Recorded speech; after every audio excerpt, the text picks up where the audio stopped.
Hello, চলে আসলাম তোমাদের সাথে একটু কথা বলতে। রান্না বান্না হয়ে গেছে। আজকে আমি একটু চিংড়ি মাছ রান্না করেছি। আর মিমি যাচ্ছে কলেজে। কি করছে তোমরা দেখবি, চলো আগে দেখে নাও। এই যে,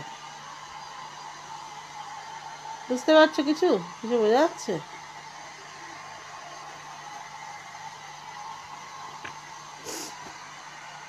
ড্রায়ার দিয়ে চুলটাকে ড্রাই করছে। চলো মিমি দিয়ার মতন টিক্কি করে কলেজে যাচ্ছে। মানে দিয়া হচ্ছে মিমির দিদা, মানে আমার মা যখন কলেজে যেত, আই ডোন্ট নো, যখন আমার মা কলেজে যেত, রাতের যে বেনুনি থাকতো সেই বেনুনি করেই কলেজে চলে যেত। আমার মা ভীষণ সিম্পল ছিল, ভীষণ পড়াশোনায় ভালো ছিল, ঠিক আছে?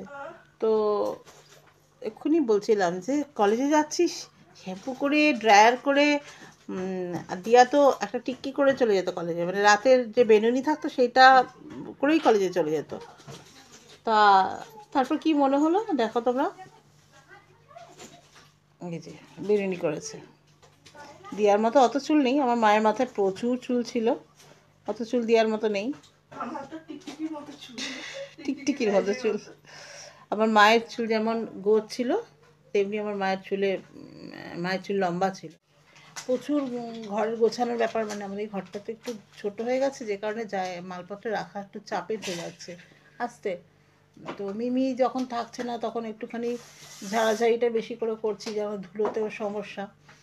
আর এমনি সময় অন্যান্য কাজ গোছানো গাছানো, কাঁচা তো প্রচুর জমে আছে। যাই হোক, রাত্রে শুচ্ছি যখন পুরো একদম এত ক্লান্ত থাকছি, ঘুমিয়ে পড়ছি।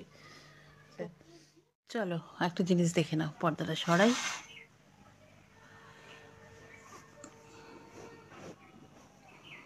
কি সুন্দর না? অসাধারণ।